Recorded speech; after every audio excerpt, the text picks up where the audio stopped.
What's up, everyone, and welcome back to Movie Raise.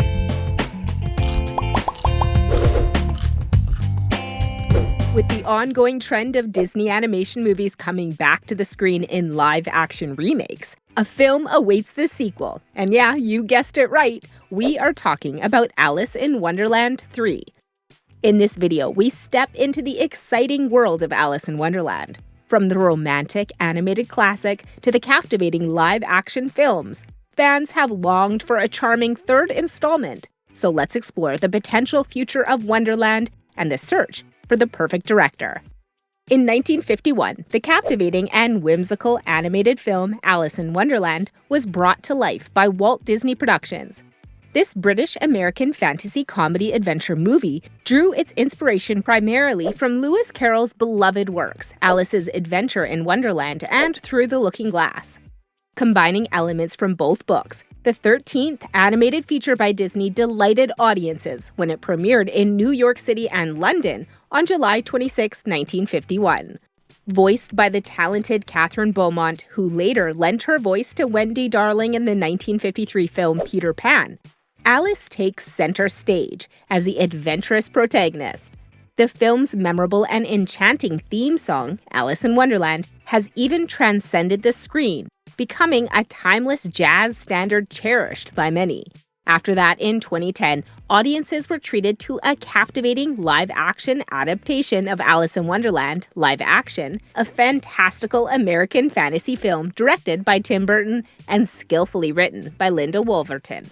This Walt Disney Pictures production featured a star-studded cast, including Mia Wasikowska as the curious and adventurous Alan Kinsley, and Johnny Depp, Anne Hathaway, and Helena Bonham Carter as the iconic characters they portrayed.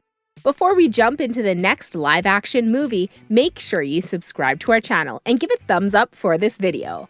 So lastly, in 2016, the enchanting journey continued with Alice Through the Looking Glass, a captivating American fantasy film directed by James Bobbin and skillfully penned by Linda Wolverton. Serving as a sequel to the beloved 2010 film Alice in Wonderland, this cinematic masterpiece reunited audiences with familiar characters and introduced new faces to the whimsical world. The star-studded cast, led once again by the talented Mia Wasikowska as Alice, breathed life into the enchanting tale, which included Johnny Depp, Helena Bonham Carter, Anne Hathaway, Sacha Baron Cohen, and Rhys Ifans. The film transported viewers back to the mesmerizing blend of fantasy and imagination that captivated audiences in the previous installment. With these amazing animated or live action movies, what are your thoughts? Is Alice in Wonderland 3 happening in the upcoming years? Could we see a sequel or a spin-off of Alice Through the Looking Glass? Or else in 2016, live action will be the last movie in the franchise? Well, history shows us that people have been eager to continue Carroll's stories for a long time. From direct sequels and parodies to spin-offs in various media forms, the character of Alice has been reimagined and appropriated since the author's time. Notable examples include ABC's Once Upon a Time and the sci-fi miniseries Alice, which portrayed an adult Alice. With such a rich tradition of expanding Alice's adventures, it seems like there's a demand for more. If the interest remains strong, Disney might consider making an Alice sequel and bringing further enchantment to the screen. The demand for an Alice Through the Looking Glass sequel could be significant, considering the box office success of Alice in Wonderland, which surpassed the $1 billion mark. While Tim Burton handed over the directorial reins to James Bobbin for the second film, Burton remained as a producer, ensuring the retention of his distinctive and distorted style in the Alice universe. However, it remains uncertain if Bobbin replacing Burton will significantly impact the movie's target audience. The main challenge for Alice Through the Looking Glass is sharing its opening day with X-Men Apocalypse on May 27, 2016, potentially affecting its box office performance. Industry reports suggest that the projected Memorial Day weekend opening for Alice Through the Looking Glass is around $60 million, considerably less than the $116 million earned by its predecessor. While $60 million is still a substantial number, the question remains whether it will be enough to justify a third installment in the series. Let's see what Mia Wasikowska says about the third installation. Mia Wasikowska expressed her enthusiasm for the possibility of reprising her role as Alice in a potential Alice 3. Speaking to Digital Spy, she mentioned that it was a delightful surprise to return as Alice, considering the considerable amount of time that has passed since Tim Burton's original Alice in Wonderland. Despite the passage of time, she is hopeful for more adventures in Wonderland. According to Wasikowska, she is curious to see how Alice would navigate whatever challenges life brings her way in the future.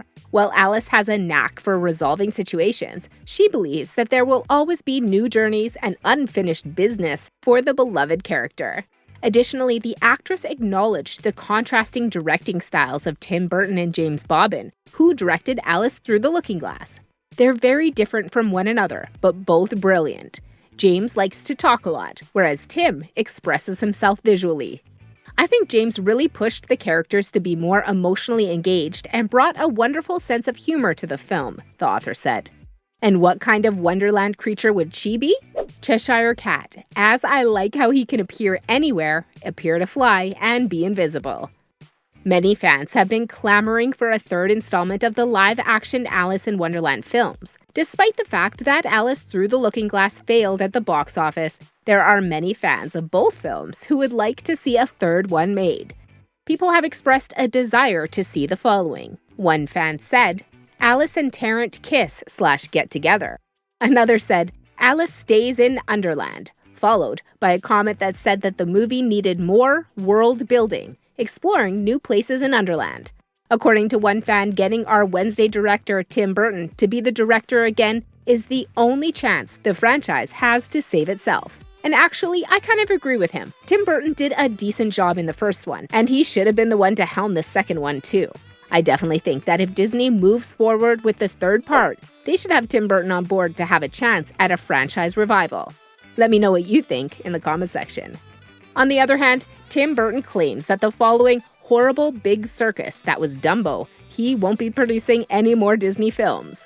Tim Burton, the king of spooky, has a tumultuous relationship with Walt Disney Studios, having been fired, then rehired, for making what they thought was too scary of a kids' movie with this 30-minute short Frankenweenie.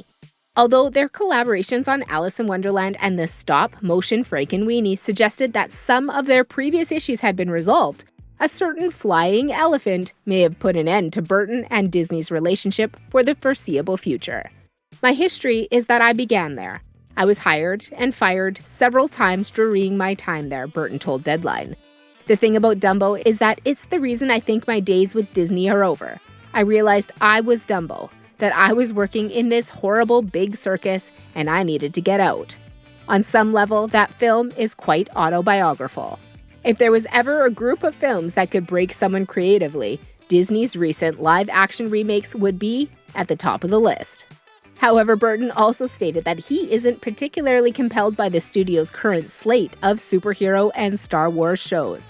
With all of this, it seems like we might not see Tim Burton helming the sequel, but another great choice for director could be Guillermo del Toro, who has given many hits and recently told the tale of Pinocchio, which I personally loved. Let me know who you think would be the best director for the third part.